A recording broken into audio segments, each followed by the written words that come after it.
Well, we are discussing crisis in liberal theory, and there are many problems which have emerged in the last few years, and that question the future of liberalism also. Let me enumerate some of the problems which have come up, and that I will relate them with the future of liberalism and political theory. First problem is that as per liberal theory, the state should be minimal. That is the classical notion of a state. We have minimal state, but nowadays neoliberals are propagating minimal state, and the traditional liberal states are for welfare state. So there is a conflict between welfare state and minimal state. Both proponents of both these types of states claim that they are the original liberal state, or they are the original liberalism. But leaving apart that, a welfare state is basically more democratic, and it is more loosely state, in the sense it is less authoritarian in one sense, because a state is committed to the welfare of the people. And welfare of the people means that the common man, the downtrodden, the state should take care of them, like we saw in the corona period, that the state was supposed to take care of those who had no support otherwise. So it was the duty of the state, or of a welfare state, to support them. On the other hand, when we talk of minimal state, which nowadays neoliberals prefer, that state is also in one sense a liberal state. But the problem with the minimal state is that in minimal state, the state is becoming authoritarian. On the one hand, we say that minimal state is a concept of liberalism, but on the other hand, we see that in practice, minimal state is taking the shape of authoritarian state. And this is because of there are new authoritarian leadership which is emerging from democracies. We have several examples. We recently had President Trump in America.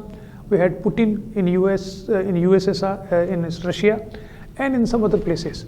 So the problem is that on the one hand we are talking of a liberal state, but the state for survival, the authoritarian leadership in the state, in the governing, which is governing a state, they want to create this state into an authoritarian state without showing that they are living liberal virtues. A very important contribution is made by Agamben, an Italian philosopher. He has used a concept of state of exception. Now, state of exception is a notion which was prevalent in Roman law.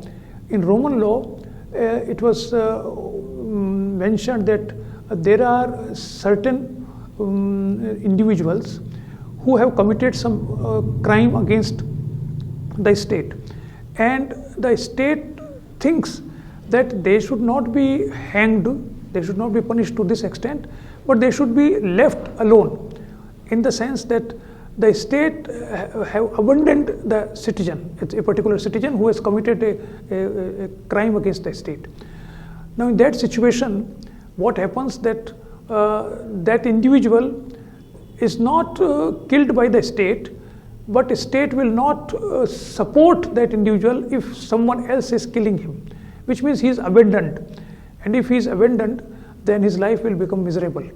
And this provision of declaring someone as such a person, and a provision is there in the Roman Empire, which is called the state of exception. So the state of exception provision is existing in every constitution almost. The state of exception is in constitution, in liberal constitutions, democratic constitution, for the use of emergency period, in an emergency period. But what happens that gradually the authoritarian leaders, they start using this state of exception regularly. For instance, we have in our constitution emergency provisions. We have our constitution or in our act or provisions where we can say that someone is anti-national, which was the provision is incorporated by Britishers, but still it is in continuation and used by the state for its own purpose. So the problem which is emerging now is that the state of exception provision is being misused in all over the liberal states, and that is a major problem which is emerging in a liberal state. Second problem is that as liberalism was associated with capitalism, and with the growth of capitalism, liberalism also became important or dominant. With the decline of communism in 1993, and in Second World War there was a decline of fascism. So the two major challenges to capitalism mode of production, that is fascist mode of production and socialist mode of production, they were taken care of. They were crushed by capitalism. Now it was thought that capitalism will survive, and because there is no challenge to capitalism. But what happens in the 21st century is people have started talking about the saturation of capitalism, which means that capitalism has reached its pinnacle and now it cannot grow further, and so there is all possibility that it will disintegrate or evaporate. One of the reasons was that there is no challenge to capitalism, so it becomes a very loosely binded economic system. And secondly, the impact of globalization was such that capitalism has reached its pinnacle in a very short time, because all countries have accepted globalization as a policy, and because of that the globalization has captured states, and now capitalism has grown out of states, and it has become an international economic system. So in an international economic system which is not controlled by any agency, is entering into an anarchic situation, where it is like Hobbesian situation of political society, where the one who has got power will kill others. So in the same manner now, capitalism is not confined to states, it has gone beyond the boundaries of the state, and an international capitalism has arrived which is not controlled by any regulation, and because of that an anarchy situation has emerged. And because of this the big capital, big companies and big corporations, they have started controlling the whole world, controlling the whole flow of capital from one place to another place, and they are destabilizing the spirit of capitalism. Now when capitalism is in crisis, we will have to say that liberalism is also in crisis, because liberalism was attached with capitalism as an economic system. It was the political philosophy of that economic system. When that economic system is failing, then we can't say that liberalism will survive. So what is the alternative to liberalism? If capitalism declined, then what will happen? There are three options. Either we will go back to totalitarianism, and gradually some states are reverting back to totalitarianism, not in constitution but in spirit, not in letters but in spirit. And as I mentioned, that the authoritarian leadership is emerging. Or we will like capitalism is becoming anarchic, the society and politics will also become anarchic, and anarchism will prevail, where the state will wither away and no one will control anybody, and the citizens of a state, even a state will evaporate. So citizens, we will have no concept of citizenship in this sense. We will have cosmopolitanism, and because of this cosmopolitanism, everybody is responsible for himself or herself. So we will be heading towards anarchism or totalitarianism or Marxism, where again the classes will crystallize, and there will be a class struggle, and only one class will survive.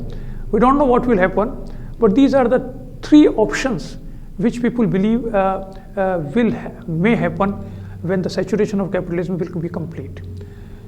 Third point is that of rise of mobocracy. Well, democracy is degenerating into mobocracy. I already mentioned it in my previous lecture that democracy, the rise of democracy is resulting into mobocracy, and that is not recognizing the two basic tenets of liberalism, that is the rule of law and the rights of individuals. So mobocracy is for accepting only the guidance or will of people, and will of people may not appreciate rights of a particular individual, and it may not appreciate the law, the rule of law.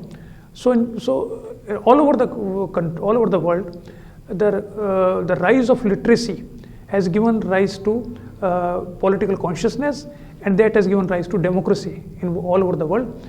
And with the rise of democracy, new sections of society are emerging, are entering into democracy.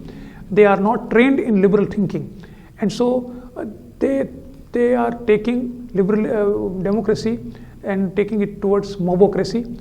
They believe that only mob is right, the numbers are right, and not actually right is right. So this is another problem which is emerging, and gradually we are heading towards a head-on collision between liberalism and democracy, and we don't know what will happen, who will prevail over whom. Next important question is that when liberalism is under so much of a strain, then we can now start talking of liberalisms and not liberalism. It is not a monolithical, it is no longer a monolithical philosophy which has certain special tenets or characteristics. We have many variations of liberalisms. So, and these different strains of liberalism are connected to each other very loosely. So we have Western liberalism, we have democratic liberalism, we have third world countries liberalism, we have conservative liberalism even. So the clear-cut divisions between different ideologies are going away, and because of that, now it is very difficult even to define what is liberalism, what are the essence of liberalism. We will have to talk about what we call the hybrid system of liberalism, where 60% of the characteristic of the political system is liberal, but 40% is of a different type. So a new type of political the system is emerging all over the world, and in different stages and in different hierarchical system, where liberalism is converting into liberalisms. Another important aspect is what Yuval Harari has pointed out. We know about his different important books, Homo Sapiens and others, where he has talked about the future of humanity.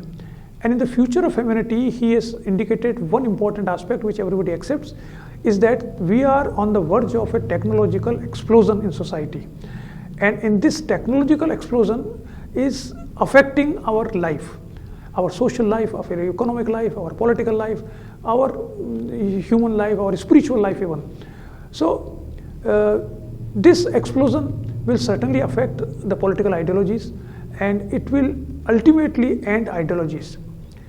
As we know that political ideologies are primarily those ideas, systems of ideas, which propagate that if we follow this system of idea, we will go and we may be able to acquire ideal society where everybody will be happy, everybody will be able to do what he wants or she wants to do, and no one will interfere, and the whole society will be happy. That is the general idea of an ideology. And there are processes, there are means by which we can go towards that ideology, that ideal of that ideology, and to the extent we go nearer that ideal, we say that our society is very good.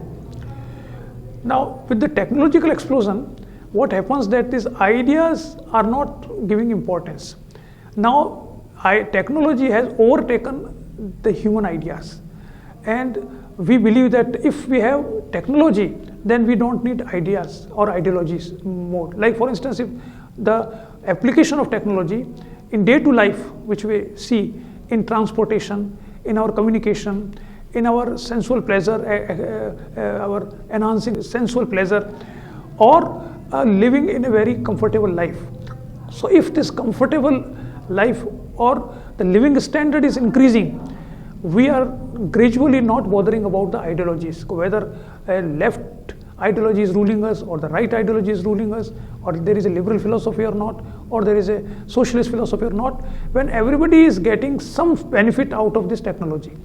So technological explosion is adversely affecting the creation of ideas, and in that sense we can say that this may signify an end of ideologies which include social liberalism also. So in that sense we say that, well, ideologies are liberalism as part of ideology is withering away. The last important problem is that of emergence of group rights or identity politics, which we call in a technical sense identity politics. Now liberalism was primarily based on the assumption that individuals are sovereign, what we call the unencumbered self, that individuals are sovereign and individuals are rational, and it is for them state exists. And so liberalism was primarily built on this assumption that we are talking about individuals as citizens also, and as family members also, as political members also, as economic men also. But in the last few years we saw that new groups have emerged, because we used to think in liberalism that groups belong to medieval period, to a conservative society, to an orthodox society, to a patriarchal society. Groups are part of orthodoxy. But now, even in modernization, after modernity, it was believed that with modernity comes individualism and groups will wither away. But we find that there are new types of groups are emerging, and groups are re-emerging. They are not the groups which we thought are part of medieval period, like those which are based on caste, on race, or on ethnicity. But we are now emerging into a situation where even urban classes, there are new concept, class is emerging, urban groups are emerging, or there are new types of groups are emerging in society, and these groups are becoming consolidated, and so they claim their rights. So now another problem liberal politics is facing is how to accommodate this emerging group rights vis-a-vis individual rights, because liberalism is classically based on individual rights and not on group rights. This identification of group rights is now called identity politics, and so identity politics has become a very contestable concept in today's political theory in general and in liberal theory in particular. So now what is identity politics? Again, like any other concept, it is very difficult to define, but we will have to define it in some way. So we can say, largely speaking, almost there is a consensus about certain features of identity politics, and on the basis of these features we can say that it can be defined as a self-perceived notion of marginalized groups of oppression, and this oppression is by external agencies. And subsequently, because the group perceives this notion of exploitation or oppression, it subsequently aims to reclaim greater self-determination and political freedom through various means like political participation, political movements, or public debates. Now, this definition is very important. It has two parts. One is that it is a perception by groups, and second is that the group is now politically determined to get out of this perception. So the perception is of exploitation by other groups, by dominant groups, by dominant ideas, and the solution is to get politically engaged either by political participation or by launching political movements or interfering in the public debates. So identity politics is primarily we can say an acceptance of the reality that in modern societies groups have become a reality, and we cannot ignore groups, because we can ignore groups on our own problems. We cannot talk of individual rights only, we will have to talk of group rights, because groups are here to stay. These we can define and we can argue out whether these groups are right or wrong, or they are good or bad for society, or what type of they are orthodox, or there are different types of groups which are there. But the reality is that what we used to think that in the modern society groups will be evaporated, no, they are not. They are still here. They have regrouped and they are regrouped in a different way also. Now these groups in political arena emerged in 1980s primarily, if we talk of the contemporary times, and it started as a movement for Afro-American women, and gradually it spread to include all marginalized, oppressed groups based on specific race, ethnicity, sex or gender, economic class, disability status, education, religion, language, profession, or what we call LGBTQ, that is lesbian, gay, bisexual, transgender and queer.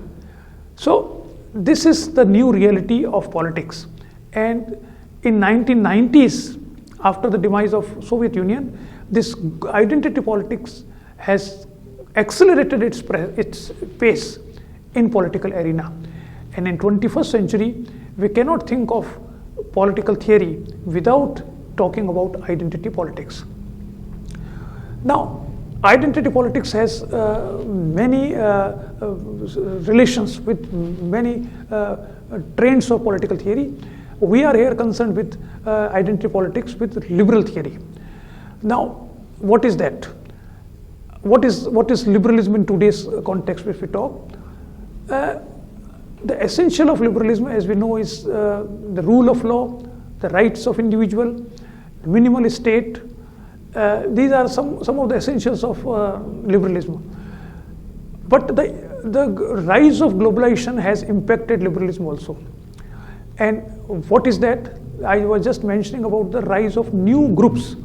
The impact of globalization is to be seen in the formation of these new types of groups. Now these groups are not hereditary based. You are not born into that group, because the medieval period groups were basically a hereditary based group where you are born and you have no choice to change your group. If you are born in a particular race, if you are born in a particular ethnicity, if you are born into a particular caste, you have no space to change your identity from that group.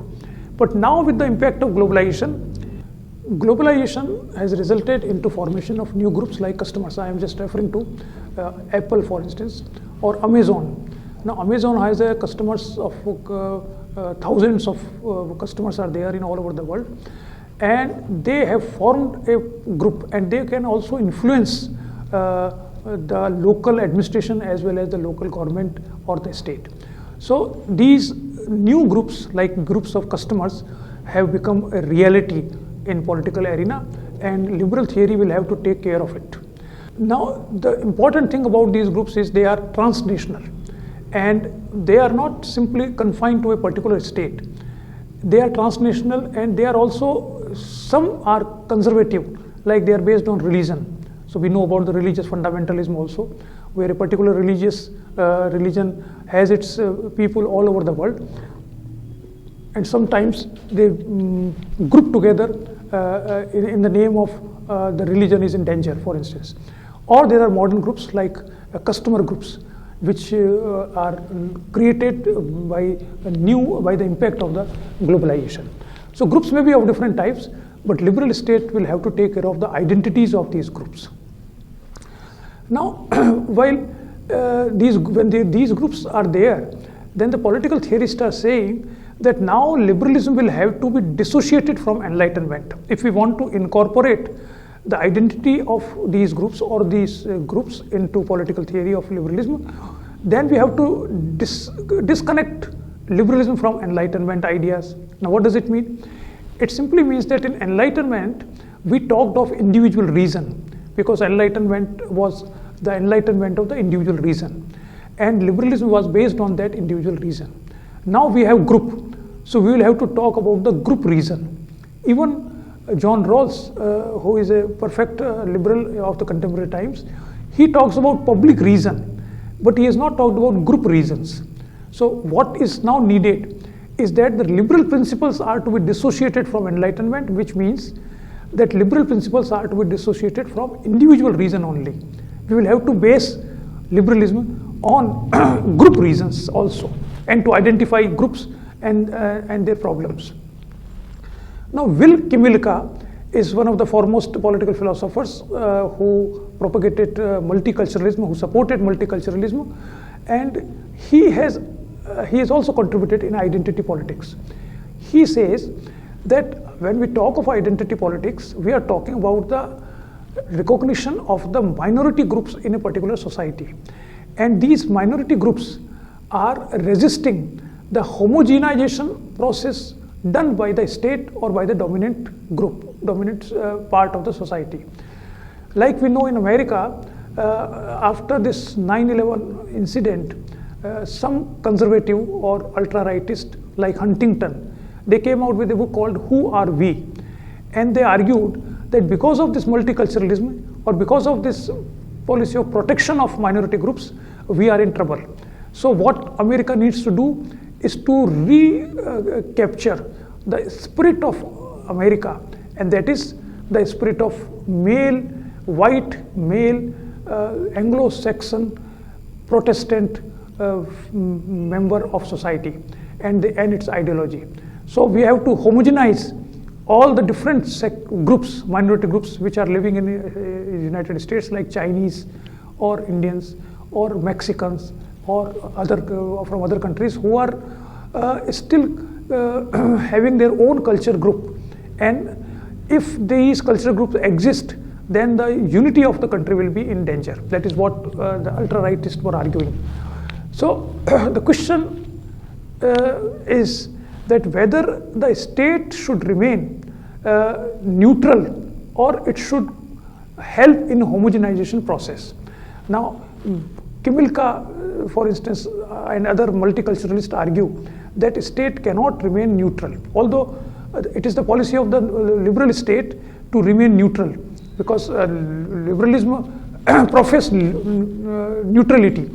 But in the case of protection of minority rights, now because these groups are a reality of human life, of political life, the state is supposed to protect the interest of these groups. That is what the multiculturalists are arguing, and that is what those who are favoring identity politics, they are arguing.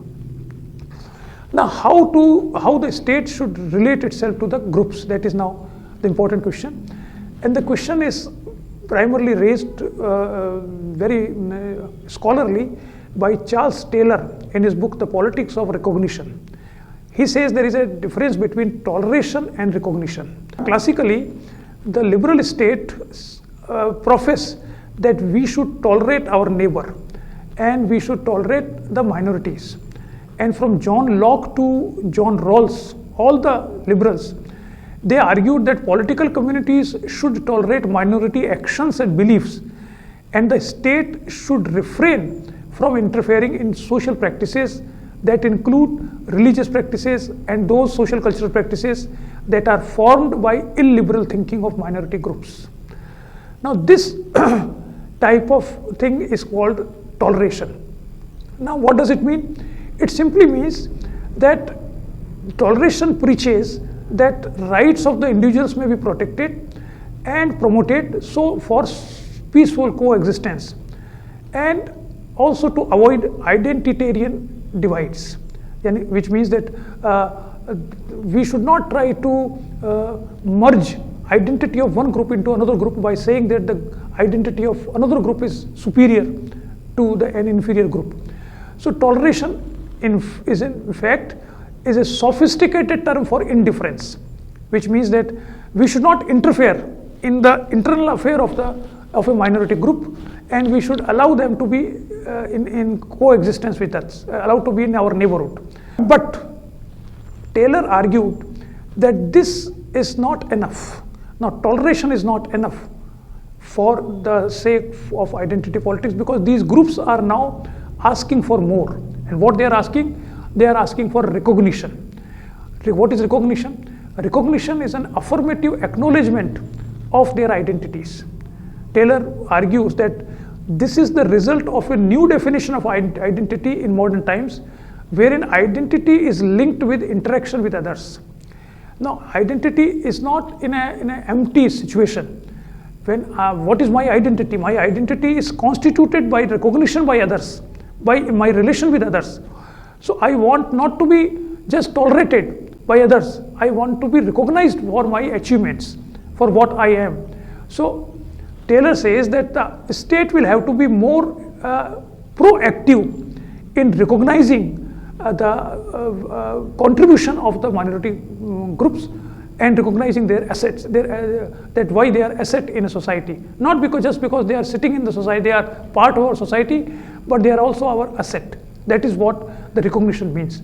So modern concept of recognition is necessarily, and it is a development of at the end of the medieval period, this new type of recognition of our identity has come into existence. First, the decline of the hierarchical society's concept of honor, and it gave way to the idea of dignity. Honor was very important concept in medieval period, and it has implicitly exhibited inequality. Because honor is exclusive, we honor some and we cannot honor everybody. So to honor someone means to create inequality in the society based on some achievement or merit of an individual. But that was accepted in the medieval period. Now, in the modern period, we talk of dignity of human beings and not honor of human beings. Now, dignity, on the other hand, is for equality, as it denotes the human quality which is present in every human being. That is why human rights have come into existence. When we talk of the dignity of individual, even if you are a prisoner, you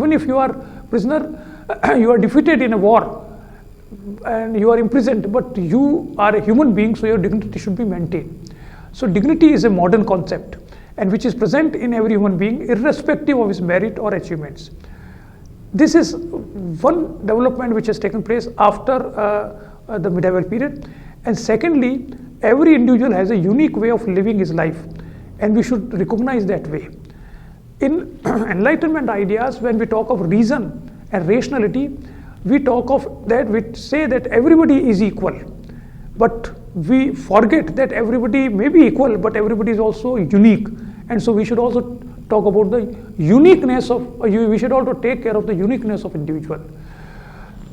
Hegel, as a political philosopher, talks of two levels of recognition. One where the identity is formed by contact with significant others, that is private, and second, identity is formed in open dialogue with others. So identity is not single. Identity is different. In our home, my identity is different, and outside my identity is different. And the state should take care of both these types of identity. And Taylor, while arguing out about this identity, says that politics of dignity and politics of difference, we can say about these two identities. Now, politics of dignity has two supporters, Rousseau and Kant. But Taylor criticizes this talk of politics of dignity because it doesn't take into account the uniqueness of individual. Now, alternative liberal way is required for this theory of recognition, and here universality as well as the uniqueness of human beings is acknowledged, and importance to cultural roots or groups is also given. Iris Young, the famous feminist, for instance, argues that differences born out of group membership cannot be treated fairly if we treat everybody equally, irrespective of a group membership. The ideal of impartiality of liberal philosophy is not adequate to deal with the structural and cultural oppression that individuals suffer on account of their allegiance with particular minority groups formed by skin color, ethnicity, gender, class, or caste. Now, this is very important when given the politics of difference is defined by Iris Young. She talks about the problems women face in liberal theory. So it means that liberal individualism, that is the classical liberalism, has failed to understand the rootedness of historicity of culture that have shaped the personality of the individual, giving him or her a unique identity in society. And so there is a need for developing structural and cultural strategies to remedy the disparity between groups if it wants to be just. And this Young calls for a fundamental reorientation of liberal political thought in the wake of the new challenges generated by identity politics.